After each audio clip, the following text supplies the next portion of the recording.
사람이 살아온 모든 역사 가운데서 가장 오래된 것, 그러니까 옛날부터 있었던 것, 그리고 모든 사람들이 다 아는 것, 그게 바로 사랑일 것입니다. 사람 중에서 사랑, 사랑에는 종류도 많고 또 나름대로 사랑이 뭐냐 정의도 여러 가지로 할 수 있겠지만 그런 얘기 하기 전에 그냥 사랑 이런 얘기를 들을 때요, 나는 그 얘기 처음 듣는다, 그건 나한테 참 낯설다, 이런 사람은 존재하는 사람 중에서 아무도 없을 것입니다. 사랑에는 건강한 사랑도 있고 병적인 사랑도 있고요, 그리고 아름다운 사랑이 있는가 하면 좀 추하고 비틀리고 뒤틀리고 왜곡된 사랑도 있습니다. 사람 사이의 사랑, 남녀간이나 부모 자녀나 스승 제자 친구간 이런 사람 사이의 사랑이 있고요, 또는 어떤 사상을 위해서 내 목숨을 던진다든지 미술이나 음악 또는 예술, 거기에 대한 정열을 가지고 거기에 모든 걸 쏟아붓는 이런 에너지, 이런 것도 사랑이라고 얘기할 수가 있을 거예요. 아까 제가 비틀리고 뒤틀리고 왜곡된 사랑, 그 말씀을 드렸는데 모든 종류의 좋지 않은 이 중독 증세들이 그렇습니다.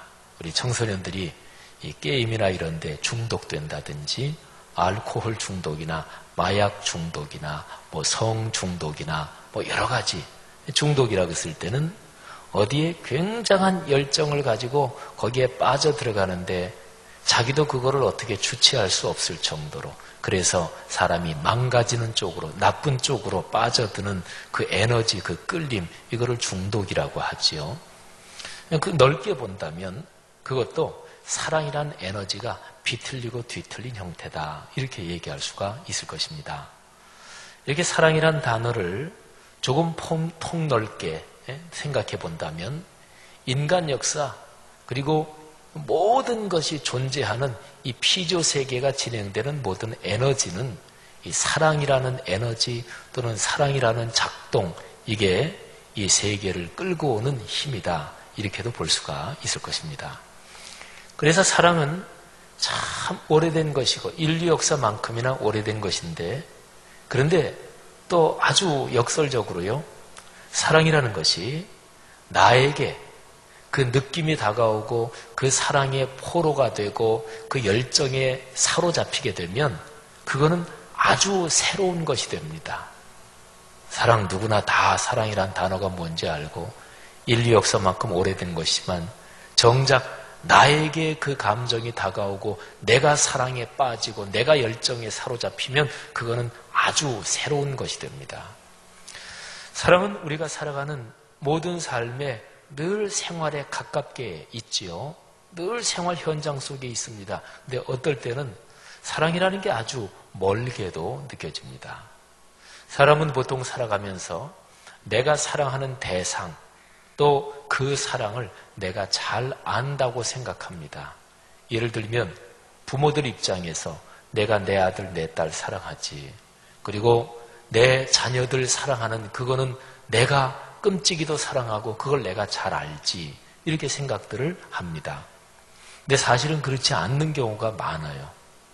사회적으로 큰 무리를 일으킨 청소년들 같은 경우에 공통점이 그 청소년들이 그렇게 큰 사건을 일으켰는데 부모들이 나중에 하는 말이 내 아들 내 딸이 그런 일을 할 줄은 전혀 몰랐다. 그리고 내가 내 아들 내 딸에게 그렇게 사랑을 쏟아 부어주고 또 내가 너한테 뭐 부족한 게 뭐 있었냐, 그렇게 사랑하고 그렇게 잘 돌봤는데 왜 이런 짓을 저질렀느냐, 이런 상황이 발생하기도 합니다. 근데 그때에 자식들은 다릅니다. 엄마 아빠가 언제 우리한테 관심이 있었느냐, 엄마 아빠가 우리한테 해준 게 뭐 있느냐, 엄마 아빠가 우리를 사랑하긴 뭘 사랑했느냐, 관심도 없었지 않느냐, 그게 이제 다른 거지요. 사람은 내가 사랑하는 대상 또는 내가 하는 그 사랑을 잘 안다고 생각하는데, 근데 그러지 않습니다. 어떨 때는 전혀 내가 그 사랑이 뭔지 이해하지도 못하고 모르는 경우가 많이 있습니다. 또요, 사랑은 당연한 얘기지만 사랑을 받고 사랑을 베풀어주고 서로 사랑하며 살아야 사람은 행복하고 기쁘고 그리고 아름답습니다. 그런데 동시에 이 사랑이 사람에게 상처를 줘요. 사랑 때문에 고통받고 사랑 때문에 괴로워합니다. 자, 제가 몇 가지 여러 가지 각도에서 말씀드렸는데 정리하면 이런 얘기입니다. 사랑은 역설적입니다. 오래된 것 같으면서 그러나 정작 내가 사랑에 사로잡힐 때는 아주 새로운 것이고요. 가깝게 있는 것 같은데 아주 멀고, 사랑은 내가 잘 안다. 근데 어떨 때는 전혀 모르겠고, 그리고 사랑은 그것 때문에 행복, 기쁨, 감사가 있지만 근데 동시에 그 사랑 때문에 우리는 큰 고통을 안기도 하고 마음 아리를 하기도 하지요. 사랑은 역설입니다. 어떻게 보면. 그리고 아마도 인류 역사가 끝날 때까지 예수님께서 재림하실 때까지 그럴 거예요. 사랑은 그래서 영원한 역설이라고 얘기를 할 수가 있을 것입니다. 여러분, 한번 스스로 질문을 해보십시오. 사랑이 무엇인지 잘 아십니까? 사랑을 아십니까? 오늘 제 설교 제목이에요. 사랑이라는 것을 조금 폭넓게 아까 제가 말씀드린 대로 그렇게 생각을 하면 사랑은 참 광범위하고 사랑의 현상이라는 것도 그 갈래가 굉장히 많고 내가 살아가면서 지금까지 겪어온 것 또는 내가 살아가면서 앞으로 겪을 사람에 대한 것이나 일에 대한 것이나 어떤 대상에 대한 것이나 이 모든 사랑을 생각하면 사실은 사랑을 내가 안다. 그건 내가 잘 알지. 이렇게 대답할 사람은 별로 없을 것입니다. 근데 그거는 참 중요한 문제예요.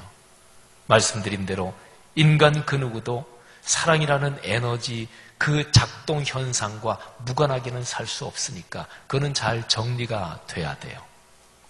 오늘 요한일서 이 본문을 통해서 하나님께서 성경에서 가르치는 진리의 말씀에서 가르치는 사랑의 본질에 대한 귀한 가르침이 우리 모두에게 큰 복이 되기를 간절히 바랍니다.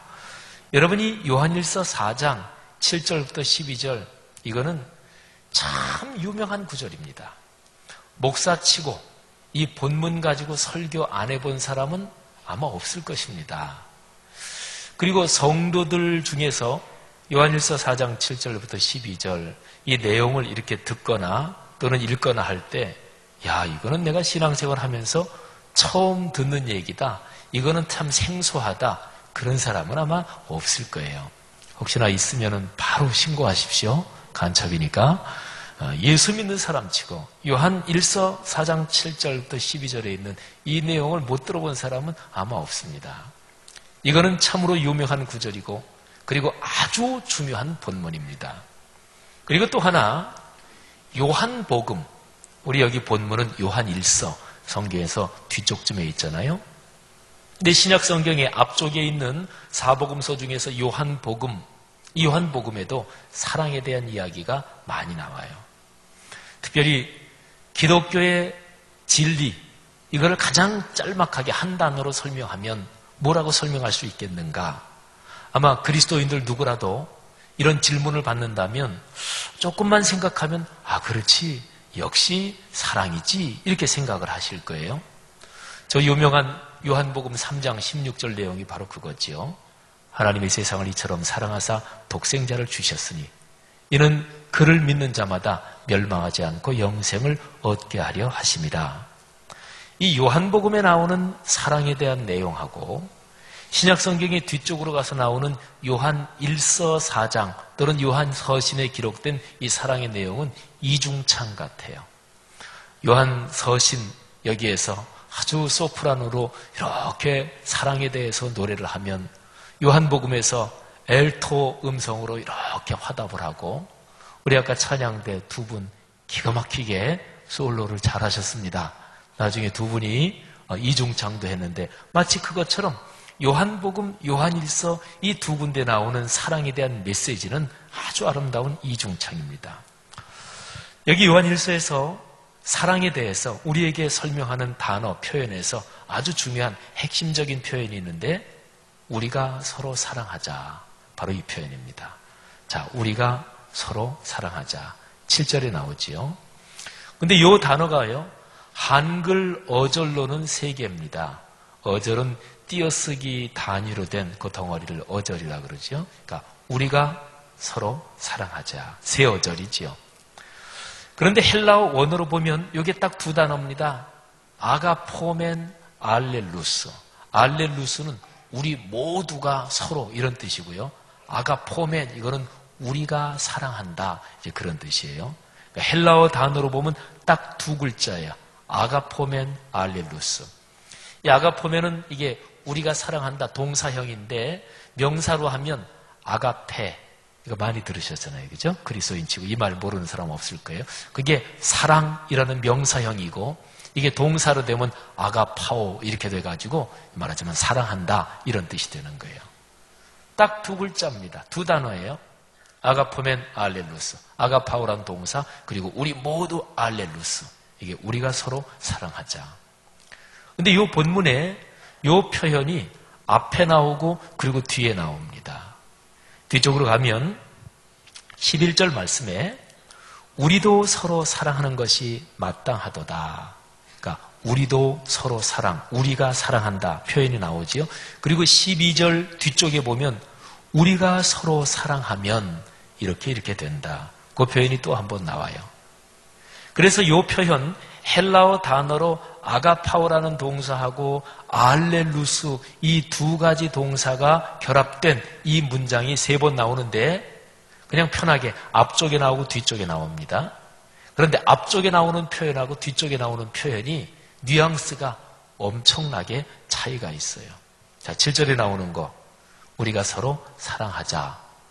이거는 부탁이지요. 권면하는 거지요. 적어도 명령형은 아닙니다. 여러분 성경에 보면 사랑에 대해서 기록된 성경의 말씀 중에서 명령형이 많아요. 내가 새 계명을 너희에게 준다. 서로 사랑해라. 이렇게 명령형으로 사랑에 대해서 많이 얘기됐는데 요한일서 4장 7절 이 표현은 명령형이 분명히 아니에요. 우리 서로 사랑합시다. 말하자면 부탁 또는 권유 또는 청유 이런 형식으로 되어 있습니다. 아니면은 간절히 간청하는 그런 뉘앙스도 있을까요? 너무나 사랑이 식고 너무나 사람들이 사랑이 망가져서 삶이 아주 그냥 악해져서 제발 사랑 좀 하며 삽시다. 뭐 이런 뉘앙스도 있을까요? 뭐 그럴 수도 있어요. 어쨌든 부탁하는 거예요. 우리가 서로 사랑하자. 그런데 뒤쪽으로 가면 똑같은 그 표현이 뉘앙스가 이제 완전히 달라져요. 11절 말씀 가지고 제가 얘기할게요. 우리도 서로 사랑하는 것이 마땅하도다. 그러니까 우리가 서로 사랑하는 거 이게 마땅하다. 이거를 헬라어 단어를 직역해서 고치면 이렇게 번역할 수 있어요. 우리가 사랑하는 것은 선택사항이 아니다. 우리는 사랑의 부채, 채무를 지고 있다. 사랑의 빚을 지고 있다. 그래서 갚아야 된다. 이거는 당연한 것이고 그리고 당위성이 있는 것이다. 이런 표현입니다. 마땅하다 이 말이. 마땅하다 우리 우리말이죠. 참 아름답고 좋은 말입니다. 그러니까 앞에서는 7절에서는 우리 서로 사랑합시다 부탁하다가 중간에 사랑에 대해서 이렇게 저렇게 설명을 해요. 그리고 나서 뒤쪽 부분 결론 부분에 와서 설명 다 들었으니까 알겠지만 사랑은 사실은 부탁사항이 아니다. 사랑은 당신이 사랑에 대해서 채무를 지고 있다. 빚을 지고 있다. 이거는 사랑할까 말까 당신이 결정할 사항이 아니고 당신은 사랑할 의무를 가지고 있다. 이런 뜻이 됩니다. 사람 살면서 돈을 꾸기도 하잖아요. 누구한테 돈을 빌리면 또 은행에서 빌리면 내가 돈 빌린다. 그 계약서 말하자면 차용증서를 쓰지요. 그렇게 빌리고 안 갚으면 어떻게 되나요? 그러면 법적으로 고소를 당한다든지 차압을 당한다든지 그렇게 되겠죠. 그건 선택사항이 아니에요. 내 채무니까 갚아야 돼요. 인간관계가 돈 빌리는데 증서 쓰고 그럴 관계는 아니고 그냥 구두로 언제까지 갚을게 그리고 빌렸다고 쳐요. 그거는 증서가 없으니까 법적인 소송 들어가기가 애매할지 모르지만 예를 들어서 안 갚고 버틴다 그러면 그 인간 관계는 깨지는 거지요. 여러분, 빌린 거는 채무 부채는 갚아야 되는 게 마땅한 거예요. 그건 당연한 거예요. 오늘 여기 말씀이 그런 거예요. 자, 그러면 뭐라고 설명을 하길래 처음에는 우리 서로 사랑합시다 부탁하는 식으로 나오다가 설명을 하고 난 다음에 자, 이 설명 들으셨지요. 그러니까 말씀하는데 사랑은 부탁할 것도 아니고 내가 선택으로 결정할 것도 아니고 당신은 우리는 사랑에 채무를 지고 있는 사람입니다. 어떻게 이렇게 결론이 날 수 있을까요? 중간에 사랑에 대해서 뭐라고 설명을 하는 것일까요? 자, 이제 그거를 세 가지로 말씀을 드리겠습니다. 근데 먼저 그 얘기를 드리기 전에 제가 음식 얘기를 할 테니까 잘 들으시고 음식 얘기 요 구조에 맞춰서 사도 요한의 설명을 들으면 쉽게 이해가 됩니다. 자, 명절이 뭐 때문에 즐거우십니까? 또 어른들은 별로 명절 즐겁지 않고 부담이 되고 이러기도 하겠지만 어린아이들로 보면 명절이 좋은 이유는 명절에 설 같은 경우는 세뱃돈 또 이런 거 아주 좋은 것이고 또 하나는 음식, 맛있는 음식을 먹는다. 이건 참 아주 좋은 거지요. 자, 그런데 어떤 음식 좋아하시는지 모르지만 각자가 좋아하시는 음식을 한번 상상해 보세요. 그 음식이 있어요. 그 음식이 존재하는 거지요. 근데 그 음식이 내게로 와서 내가 그 음식을 먹고 내 미각이 즐겁고 내 배가 행복한 포만감에 젖고 그러려면 음식이 나한테로 와야 돼요. 그러려면 가정주부들이 음식을 준비하고 음식 상차림을 하고 말하자면 그 존재하는 음식이 나에게로 오는 것 이거를 여행한다. 한번 이렇게 표현해 보세요. 오는 과정이 필요하잖아요. 자, 와가지고 식탁에 다 세팅이 되고 상차림이 다 됐어요. 그런다고 음식 때문에 저절로 행복해지는 것은 아닙니다. 눈으로 보고 그러면서 이미 행복하긴 하지만 역시 뭐니 해도 음식으로 말한다면 먹어야지요. 내가 먹어야지요.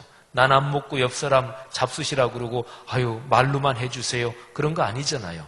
내가 입에 음식을 넣고 그래서 미각으로 즐기고 내가 행복해지고 말하자면 내가 그 음식이 내 속으로 들어오는 거죠. 자, 이게 세 단계. 음식이 거기 존재해요. 그 존재하는 음식이 내가 먹기 전에 나에게로 오는 여행이 필요합니다. 그리고 마지막에는 그 음식을 내가 먹어요. 그래서 존재하는 음식을 내가 느끼고 그리고 누리고 즐기게 됐지요. 그래서 그 음식이 실제적으로 내게 들어오고 현실적으로 내게 들어오는 거예요. 제가 썼던 단어하고 연관시켜서 얘기해 볼까요? 그 음식이 거기 존재하는데 내가 먹을 때는 실제적으로 내 것이 되니까 실존. 현재 지금 내가 먹어서 즐거우니까 그 음식이 존재하는 음식이 내게 현실적으로 존재하는 거예요. 그래서 현존. 자, 단어가 좀 그렇긴 하지만은 한번 생각해 보세요. 맛있는 음식이 존재합니다. 근데 그게 내가 먹어서 내 현실적으로 존재하는 현존이 되고 실제적으로 존재하는 실존, 그 기쁨이 되기 위해서는 중간에 오는 과정이 필요하지요. 자, 요거를 생각하면서 이제 사도 요한이 사랑에 대해서 어떻게 설명하는지 요 구조에 맞춰서 설명을 드리겠습니다. 말씀드린 대로 사랑은 가지수가 많아요. 이렇게 저렇게 여러 가지 각도에서 보는 거에 따라 다 틀리고 심지어는 사랑 자체는 좋은 건데 비틀리고 왜곡되고 그러면 사랑이 아주 추해지기도 합니다. 그런데 이런 모든 종류의 사랑, 아주 광범위한 사랑의 현상, 그런 거 저 너머에 가장 원래 본질적으로 사랑 그 자체가 있었을 거 아니겠어요? 사랑이 출발된 뭐가 있었을 거 아니겠어요? 청계천이 흐르는데 청계천에서 이 펌프로 해서 물을 다시 퍼올리고 그런 물 말고요. 자연스럽게 청계천이 이렇게 흘러오는 그 청계천의 시발점은 저 인왕산 어딘가 거기에서 물이 이렇게 흐른다 그러잖아요. 한강물이 흐르는데 한강의 시원, 한강물이 제일 처음 발원되는 곳이 있을 거 아니겠어요? 그러면 사랑도 그렇게 생각해 보세요. 사람이 살면서 사람 관계, 또는 어떤 대상을 향해서 열정, 애정, 내 자신을 온통 다 주고 그것 때문에 속을 끓이기도 하고 앓기도 하고, 그런데 그 사랑이라는 원래 그 사랑 자체는 어디에서 시작되는 것일까요? 자, 7절 거기에 뒤편에 보면 이런 표현이 있어요. 사랑은 하나님께 속한 것이니. 근데 이거를요, 헬라어 원어를 그대로 해석하면 오히려 더 쉬운데, 사랑은 하나님에게서 나오는 것이니, 그런 뜻입니다. 그러니까 한강이 제일 처음 시작되는 그 수원지를 생각해 보세요. 거기서부터 시작되는 거예요. 거기서부터 나오는 거예요.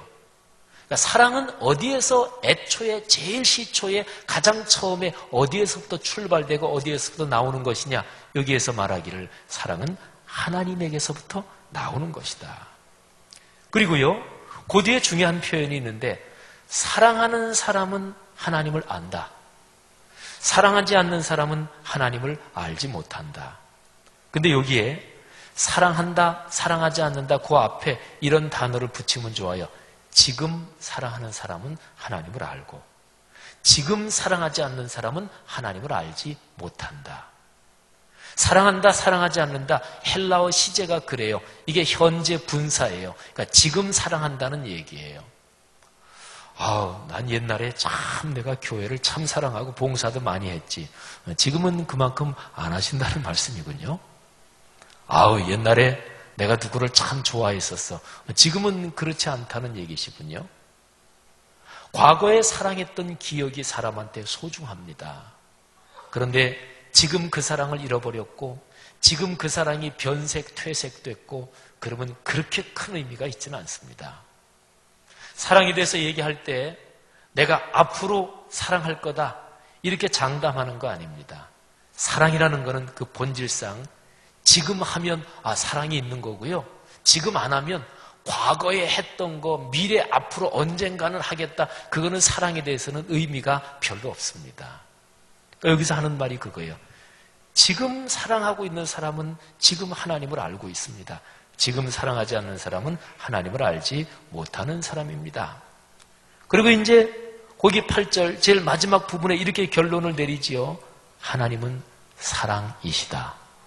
여러분, 그 앞에 있는 표현하고요, 그러니까 사랑은 하나님에게서 나온다, 이 표현하고 하나님은 사랑이시다, 이 두 가지 중에서 하나님은 사랑이시다, 이게 더 강력하고 이게 더 결정적인 표현이지요. 사랑이 보니까 하나님에게서 나오는 거예요. 근데 가만히 보니까 하나님 자체가 그냥 사랑이셔요. 자, 첫 번째 얘기가 해결이 됐어요. 사랑의 본질이 뭐냐? 사랑이라는 그 자체, 그 존재가 뭐냐? 하나님이 사랑이시래요. 자, 그 다음에 두 번째, 이 사랑이 여러분과 저 인간 세상에 우리에게로 사랑이 이제 와야 돼요. 사랑이 이제 여행을 한단 말이에요. 그게 9절입니다. 하나님의 사랑이 우리에게 이렇게 나타난 바 되었으니, 그 존재하는 사랑이 우리에게 오기 전까지는 우리는 몰라요. 우리가 눈으로 뭐를 보지요? 이거는 빛이 우리한테 전달이 되니까 그런 거예요. 빛이 우리에게 여행하지 않으면 우리는 대상을 보지 못합니다. 우리가 태양을 이렇게 볼 때 그 태양은 지금 우리가 지구에 발을 딛고 서 있는 이 시간의 태양이 아닙니다. 그건 8분 10몇 초 전의 태양이지요. 8분 10몇 초 전에 태양이 빛을 해서 쭉 지구까지 여행을 하는 거예요. 그래서 8분 10몇 초 전에 그 태양을 우리가 보고 있는 거예요. 사랑이 우리에게 오지 않으면, 드러나지 않으면 모르잖아요. 사랑이 이제 우리에게 나타난대요. 하나님의 사랑이 우리에게 이렇게 나타난 바 되었으니 하나님이 자기의 독생자를 세상에 보내신다. 그러니까 하나님의 독생자가, 영이신 하나님이 사람 몸을 입으시고 이 세상으로 여행을 하시는 거예요. 이 세상으로 오시는 거예요. 그래서 사랑이 우리에게 여행을 하는 거예요. 오게 되는 건데, 근데 여기에 그런 표현이 있어요. 왜 그렇게 사랑이 우리에게 오느냐? 그 독생자, 그 사랑이 드러나는 것을 통해서 우리를 살리려 하심이라. 9절 마지막에 우리를 살리려 하심이라. 사랑은 죽이는 게 아니고 살리죠. 사랑은 넘어뜨리지 않습니다. 사랑은 세웁니다. 사랑을 가지고 있는 사람은 이를 되자고 합니다. 이를 까발리자고 하는 게 아니에요. 사랑이 있는 사람은 이게 옳다, 그르다, 이걸 최종 기준으로 삼지 않습니다. 이게 옳다, 그걸 아주 극도로 주장해서 온통 그것 때문에 문제가 생기고 막 서로 상처를 입는데, 상처 입든 말든 상관없다. 이게 옳은데, 옳다고, 옳은 거를 옳다고 얘기하는데 무슨 상관들이냐? 그건 사랑을 모르는 사람이에요. 부모가 그럽니까? 그러지 않아요. 솔로몬의 유명한 재판 얘기 아시잖아요. 어떤 갓난 아이를 가지고 서로가 자기 아이라고 주장하는 두 젊은 여인. 솔로몬 왕이 아주 순간적으로 기지를 발휘해서 칼로 둘로 잘라서 나눠줘라 그랬더니 아주 독하게 싸우던 원래 그 아이 엄마가 아닌 젊은 여인은 왕이 현명하시네요. 잘라서 반씩 가져요. 그런데 진짜 어머니는 아닙니다. 저 여인에게 주십시오. 사랑이 있는 사람은 살리는 거예요. 세우는 거예요. 일은 되자고 하는 거예요. 사랑하신 여러분, 중요한 사실이 있습니다. 하나님이 이 피조 세계를 보고 사람들을 보니까 사람들이 죽어가고 있는 거예요. 죽음의 기운, 죽음의 그 독가스에 점점 더 사람들이 중독이 되고 있는 거예요. 제가 독일에서 공부할 때 보니까 독일 할머니들 중에서 이 다리, 발목이 말이죠. 이렇게 두꺼우신 분들이 가끔 있습니다. 사람 다리 구조가 종다리가 이렇게 내려가다가 발목 부분 되면 좀 이렇게 가늘어지잖아요. 그리고 이제 그 밑에 발이 연결이 되잖아요. 근데 여기 발목 부분 가느는 게 아니라 이게 그냥 일자로 이런 분들이 계셔요. 근데 왜 그렇게 됐을까? 제가 의사한테 전문적으로 들은 설명은 아니지만 독일 사람들 흔히 하는 얘기가 그래요. 독일 물에 석회질이 많아요. 그래서 평생 그냥 그 석회질 있는 물 그냥 먹고 그러면 이게 몸속에 석회, 그게 이제 쌓인대요. 그래가지고 그게 이 밑으로 신체 하부로 내려가서 다리에 쌓여가지고 이렇게 코끼리 다리처럼 마치 이렇게 되는, 그런다고 그래요. 그런 할머니들이, 노인분들 중에서 그런 분들이 있어요. 여러분, 안 좋은 공기 자꾸 마시면 그게 점점 사람 몸을 갉아먹습니다. 물 안 좋은 거 점점 마시면 지금은 몰라도 계속해서 그게 사람 몸에 병을 일으키죠. 안 좋은 요소가 체내에 축적이 되고 배출이 안 되면 그러면 사람은 반드시 병에 걸리고 말하자면 죽음의 기운에 안 좋은 부정적으로 점점 방향으로 가는 거지요. 이거는 물질적인 것만이 아닙니다. 사람의 정신적인 것도 마찬가지예요. 왜 좋은 친구를 사귀어야 되나요? 주기도문에서 왜 악에 빠지지 않게, 악한 자를 만나지 않게 해달라고 왜 주기도문에서 그렇게 기도하라고 가르쳤을까요? 안 좋은 사람 만나면 물들어요. 그러니까 간단하게 원리로 만들면, 원리로 얘기하면 인격적으로 좋지 않고 사람이 부정적이고 사람이 비루하고 그런 사람하고 만나서 내가 그 사람에게 선한 영향을 끼칠 수 있으면 좋은데 오히려 내가 물들 것 같으면 안 만나야 돼요. 그래야 자기가 지켜져요. 남에게 비난을 자꾸만 들으면, 비난을 계속해서 들으면 내 정신이 망가집니다. 누구하고 같이 있는데 그 사람은 맨날 부정적인 얘기, 맨날 다른 사람 험담해, 앞에서 정확하게 얘기하지 않고 늘 뒷얘기만 해. 그런 사람하고 계속 만나면 자꾸 내 정신도 그렇게 병이 들어요. 여러분, 그런 쪽으로 따지면 하나님이 보시기에 사람이 죽어가고 있는 거예요. 그러니까 여기에 9절 마지막에 보니까 우리를 살리기 위해서 하나님의 사랑이 우리에게 오신 거예요. 사랑하신 여러분, 사랑이 좋아요. 왜요? 사랑은 살리거든요. 세우거든요. 아름답게 만들거든요.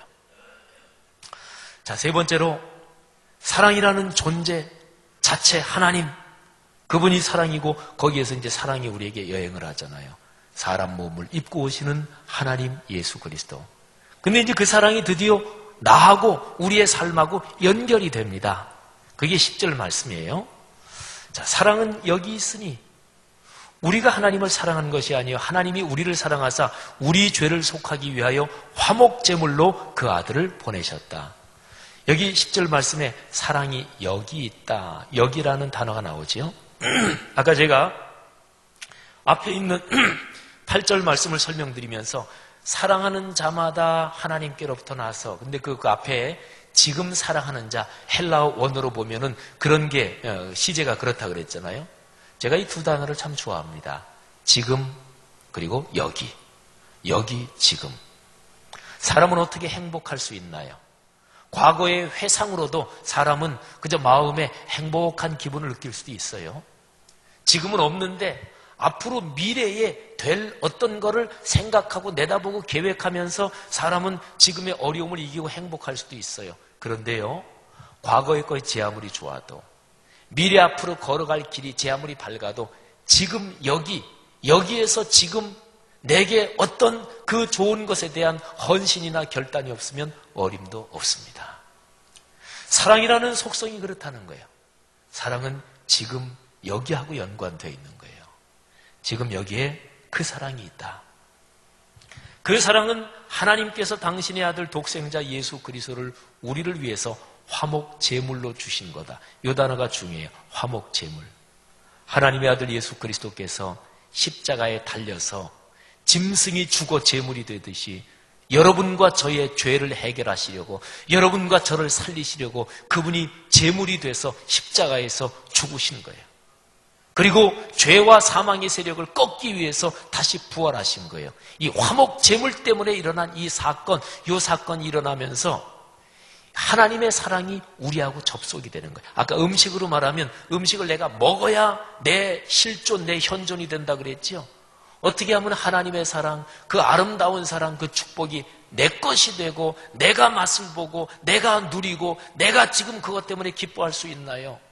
그거는 바로 예수 그리스도께서 십자가에 달리신 사건 때문에 그런 거예요. 그래서 드디어 사랑이, 그 하나님의 위대한 사랑이 내 것이 되고 내 복과 기쁨이 되는 거예요. 자, 여러분, 설명이 이겁니다. 사도 요한이 설명한 게, 사랑의 존재 그 자체 하나님, 그게 하나님이 육신을 입으시고 우리에게로 오신 예수 그리스도께서 오시는 것, 사랑의 여행이에요.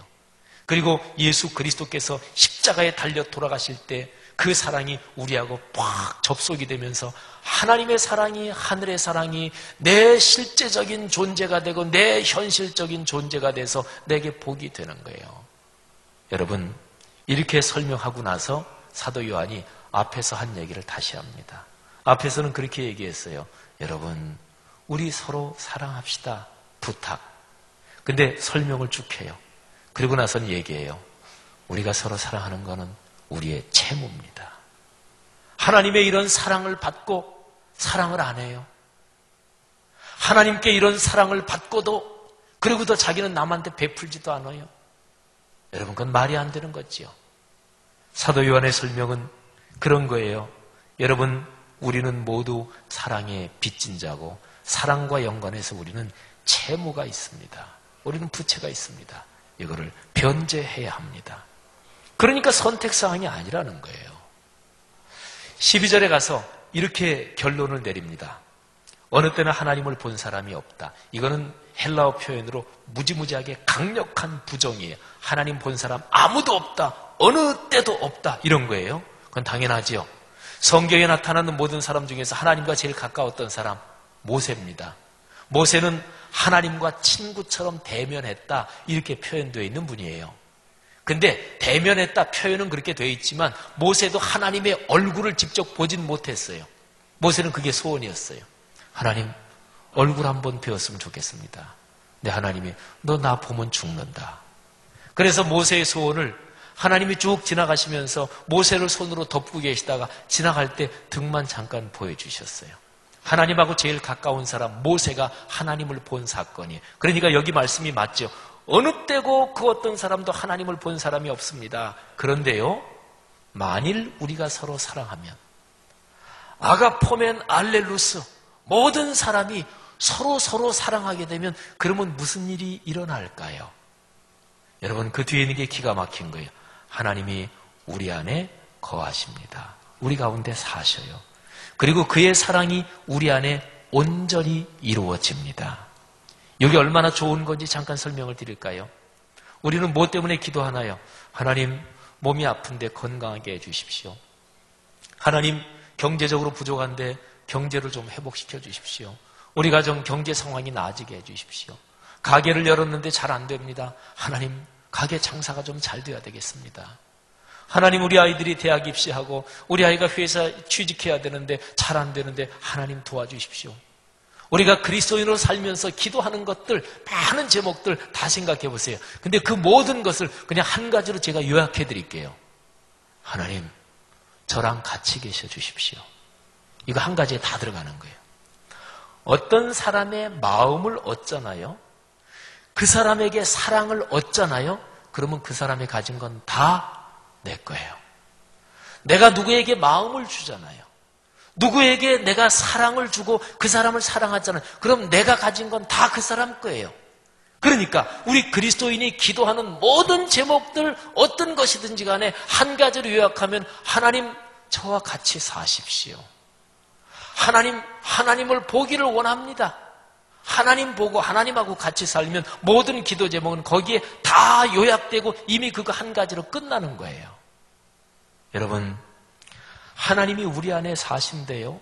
그리고 사랑 자체이신 그분의 사랑이 우리 안에 온전히 이루어진대요. 어떻게 하면? 우리가 서로 사랑하면. 근데 잘 생각해 보세요. 여기서 우리가 서로 사랑한다. 이건 우리 사람 사이의 사랑이잖아요. 하나님하고 우리 말고 지금 여기서 얘기하는 것 자체는 우리가 서로 사랑하면 우리 사람 사이의 사랑이잖아요. 사람 사이의 사랑이 완전해요? 아니지요.